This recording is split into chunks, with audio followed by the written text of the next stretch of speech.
It was the kind of place where nothing extraordinary was supposed to happen. Proffit Mountain, nestled in the quiet folds of the Ozarks in southeastern Missouri, wore a cloak of silence. Trees stretched into the misty horizon. Trails wound through the forested ridges. And at the base of the mountain, a state park welcomed campers, hikers, and families year-round. The only sign that this peaceful landscape was anything but ordinary stood hidden atop the mountain, a massive man-made reservoir perched high above the valley, holding back over 1 billion gallons of water. It wasn't a lake, and it wasn't part of a river system. It was a giant bowl of water, carefully constructed by engineers. It was built for power, not scenery. But one day, it became the source of a disaster that would change the mountain forever. Without a storm, without an earthquake, and without a single person present at the site, the reservoir gave way, releasing a wall of water that would carve a path of destruction down the mountain. This is the story of the Taum Sauk Dam Disaster. Before we dive in, please take a second to click on that subscribe button and like this video, as it's the best way to support this channel. Back in the 1960s, when electricity demand was booming across the Midwest, utility companies searched for clever ways to manage energy use. That's when engineers proposed a different kind of hydroelectric power station, one that could store energy like a battery, rather than constantly generate it. The solution was pumped storage hydroelectricity, and Taum Sauk was going to be the crown jewel. The plan was straightforward on paper. At the bottom of Proffit Mountain, they built a lower reservoir. Then, at the top, they built another, an enormous upper reservoir formed not by natural terrain, but by a circular ring of rock and earthen walls. Water would be pumped up the mountain at night when electricity demand was low, and then released back downhill through turbines when the grid needed power during the day. In essence, it was a battery for the electrical grid. No river ran into it. No stream flowed out. It was an artificial system controlled entirely by machines and managed remotely from a control center in St. Louis, almost 90 miles away. From the outside, it seemed to work well. There were no full-time workers stationed at the top. No guardrails. No emergency spillways. Just a silent giant, filled and emptied by remote commands, doing its job on a mountain few people ever climbed. In many dam failures throughout history, the cause is often dramatic: an earthquake, a hurricane, or a sudden deluge of rainfall. But Taum Sauk's failure had no such villain.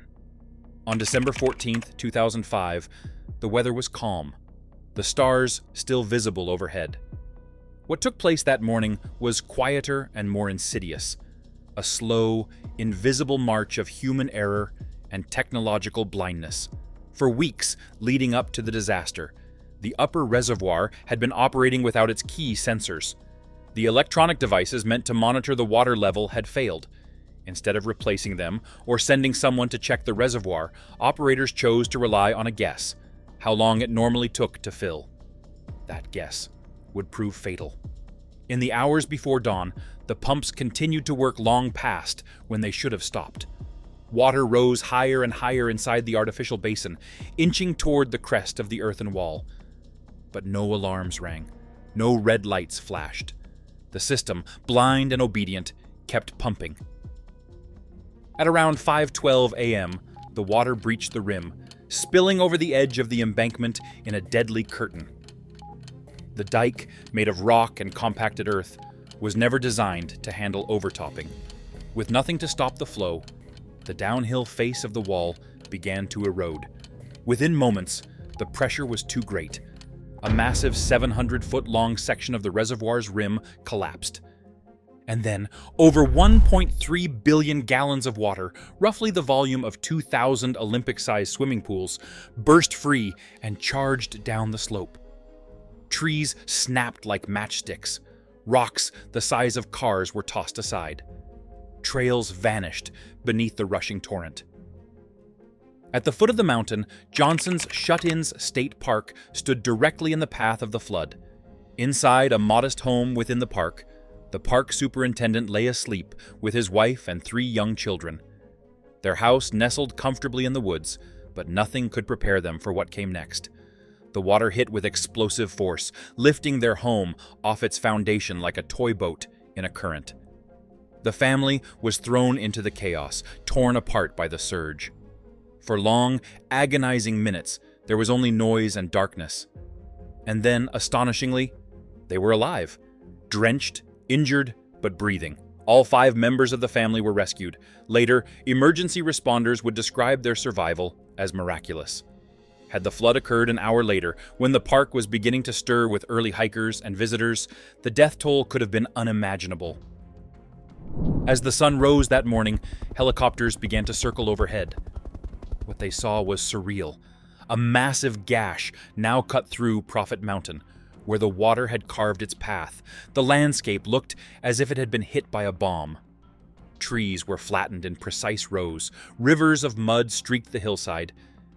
And at the summit, the upper reservoir was gone, reduced to a crater. Johnson's shut-in state park was unrecognizable. Footbridges had vanished. Trails were buried. Entire groves of trees had been uprooted. The once scenic valley had become a debris field. The superintendent's home, along with park equipment and infrastructure, was found in pieces, scattered hundreds of yards from where they once stood. Soon, the news cameras rolled. Federal and state investigators descended, and the question that echoed across the nation was clear. How could a modern facility fail like this? The investigation that followed was both damning and instructive. The first finding was straightforward. The reservoir had simply been overfilled. But as investigators dug deeper, they discovered a perfect storm of negligence and flawed design. The water level sensors had failed. The backups had failed. No one had gone on site to verify anything with their own eyes. The system had been allowed to run on autopilot, with no redundancies in place. Worse still, the upper reservoir had no spillway, a fatal oversight. If the reservoir reached capacity, there was no controlled outlet for the excess. The only path was over the top, and over the top meant erosion, collapse, and flooding. The entire facility had been operated without personnel present on site. It was controlled from far away, relying entirely on data from sensors that weren't working. And yet, decisions continued as if everything was normal. It was a disaster caused not by a single failure, but by layers of small missteps. A broken sensor, a missing alarm, a reliance on software, a disregard for manual checks. The pieces fell one by one until there was nothing left to hold back the water. Ameren UE, the energy company that operated the plant, faced public outrage and legal consequences. The state of Missouri sued the company, and environmental agencies tallied up the cost of the damage. The result was a $15 million settlement, the largest environmental payment in the state's history.